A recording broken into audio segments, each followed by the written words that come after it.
Hello friends, how are you all? I am Wali and today I am going to discuss Wechsler's intelligence scale, जो कि आपका intelligence chapter में बहुत important है। इस इन द प्रीवियस लेसन मैंने measurement of intelligence complete कराया था, जिसके अंदर हम लोगों ने पढ़ा था बिनेट एंड सिमोन ने 1905 में क्या क्या इंटेलिजेंस स्केल के बारे में दिया था, कहाँ इसका रिविजन हुआ था।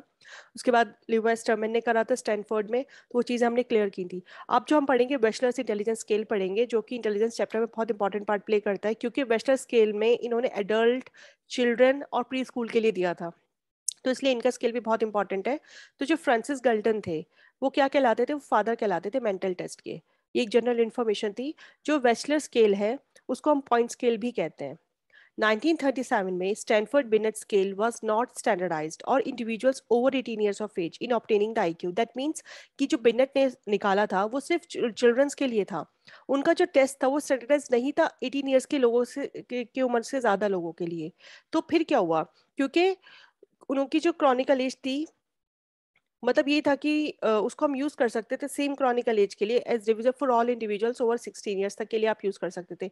लेकिन अगर हम 18 ईयर्स के लोगों का आईक्यू चेक करना चाहें तो हम नहीं कर सकते थे। बेनेट एंड सिमोन वाला जो लिवाइस टर्मन ने रिवीजन किया था स्केल का, तो उसके लिए फिर क्या हुआ कि वेशलर्स ने स्केल निकाला। वेशलर्स ने स्केल निकाला जो कि पब्लिश्ड हुआ 1949 में। फिर इस स्केल को रिवाइज किया गया 1955 में, और इसका नाम रखा गया वेशलर्स इंटेलिजेंस एडल्ट इंटेलिजेंस स्केल, जिसका सिंबल था WAIS, bachelors adult intelligence scale. जिसकी रेंज क्या थी कि वो 16 से 64 ईयर्स तक के लोगों का आराम से आईक्यू चेक कर सकता था। फिर जो वेशलर थे, उन्होंने डेवलप किया वेशलर्स एडल्ट इंटेलिजेंस स्केल, जिसको उन्होंने बाद में किया Wechsler's intelligence scale for the children के लिए भी किया। और एक इंटेलिजेंस टेस्ट किया उन्होंने स्कूलर्स, प्री स्कूलर्स के लिए। ये इनके सबसे most wisely used IQ test थे, जो आज भी यूज किए जाते हैं। पहले इन्होंने निकाला एडल्ट के लिए, फिर इन्होंने निकाला चिल्ड्रंस के लिए, फिर इन्होंने निकाला प्री स्कूल के लिए। मतलब 3 टेस्ट इन्होंने निकाले। जो वेस्लर्स का फर्स्ट स्केल था इंटेलिजेंस का, वो प्राइमरली किसके लिए डेवलप किया गया था? चिल्ड्रंस के लिए, बेबीज के लिए, एनिमल्स के लिए, या फिर अडल्ट्स के लिए? देखिए, बहुत सिंपल सी बात है, अभी मैंने पढ़ा था, बताया है कि वेस्लर ने सबसे पहले किसके लिए निकाला है? एडल्ट के लिए, फिर निकाला है चिल्ड्रंस के लिए, एंड देन प्री स्कूल्स के लिए। तो फर्स्ट उन्होंने किसके लिए निकाला था? एडल्ट्स के लिए। तो आंसर हो जाएगा हमारा एडल्ट। साइकोलॉजिस्ट यूज WAIS, वो किस चीज के लिए यूज करते थे? किस टेस्ट को मेजर करने के लिए यूज करते थे? चिल्ड्रन के टेस्ट के लिए, एडल्ट्स के लिए, एडल्ट और चिल्ड्रन दोनों के लिए, या फिर फीमेल्स के लिए?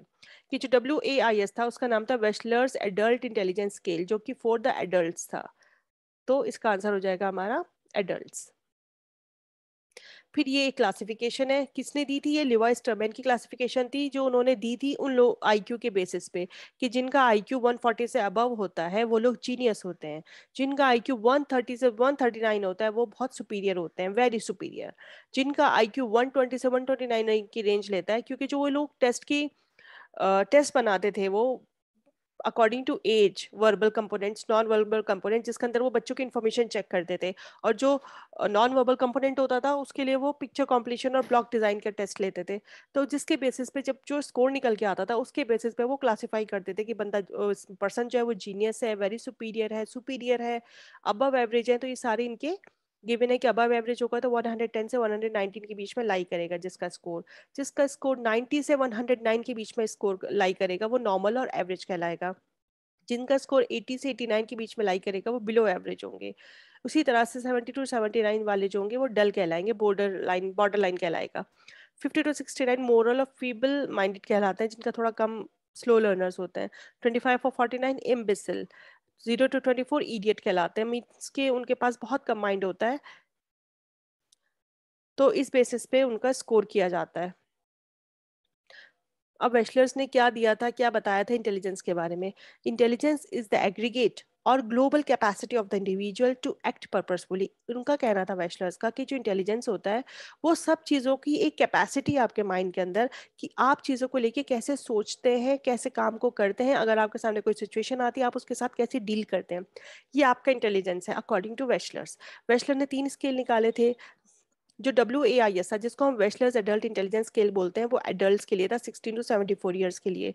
WISC फॉर द चिल्ड्रंस के लिए था 7 टू 16 ईयर्स के जो लोग हैं उनके लिए, बच्चे। WPPSI for the pre school primary students के लिए था इंटेलिजेंस स्केल, जो आते हैं 4 से 16 ईयर्स की एज में। तो अगर देखा जाए तो 4 से लेकर 74 तक की लोगों के लिए उन्होंने IQ का टेस्ट बना दिया था। तो जो इनके वर्बल कंपोनेंट थे, जब ये टेस्ट लेते थे उसके अंदर 6 सब टेस्ट लेते थे ये लोग। नॉन वर्बल कंपोनेंट के अंदर ये 5 सब टेस्ट लेते थे। तो देख लेते हैं वर्बल कंपोनेंट में कैसे क्वेश्चंस पूछते थे अपने टेस्ट में।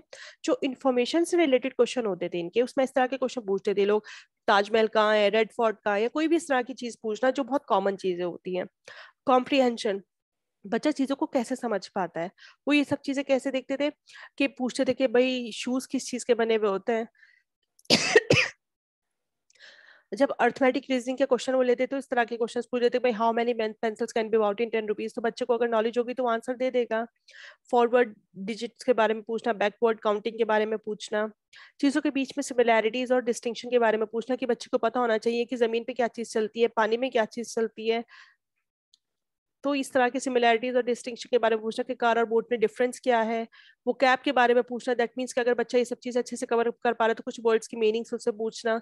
तो उसे बच्चा कितना स्कोर करेगा इन टेस्ट के मार्क्स के बेसिस पे डिपेंड करता था। ये थे आपके वर्बल कंपोनेंट पे जो वो टेस्ट लेते थे। फिर आता है हमारा non verbal component. Non verbal component में क्या आता है, जैसे पिक्चर कंप्लीशन, दैट मीन्स कि पिक्चर्स को कंप्लीट कराना, कुछ डिफरेंट डिफरेंट पिक्चर्स दे दी, अलग अलग सीन्स उसमें ऐड कर दिए, फिर उनको कंप्लीट कराने के बच्चा किस तरह से उन्हें कंप्लीट कर पा रहा है उसके बेसिस पे स्कोर करना। पिक्चर्स का अरेंजमेंट करवाना, डिफरेंट डिफरेंट पिक्चर्स को अरेंज करके बच्चे ने अगर सही से लिख दिए कर रख दिए, दैट मीन्स को उसने स्कोर किया, दैट मीन्स उसके पास नॉलेज है, उसका IQ अच्छा है। ब्लॉक डिजाइन कराना, ऑब्जेक्ट असेंबलीज कराना, डिजिट सिंबल्स को मैच कराना, ये सब करा के वो अपने IQ के टेस्ट को कंप्लीट करते थे। तो ये था मेरा आज का लेसन, और नेक्स्ट लेसन में मैं कुछ बहुत अच्छे आपके लिए इसके आगे कुछ इन्फॉर्मेशन लेके आऊंगी, जो बहुत अच्छे टेस्ट हैं जिनके क्वेश्चन अक्सर आते हैं, क्योंकि डिफरेंट डिफरेंट टीचिंग एग्जाम्स होते हैं हमारे यहाँ। CTET है, टेट का एग्जाम है, तो उसमें ये सब कंटेंट आपके लिए बहुत हेल्पफुल रहेगा। So thank you for your attention friends, stay blessed and enjoy learning.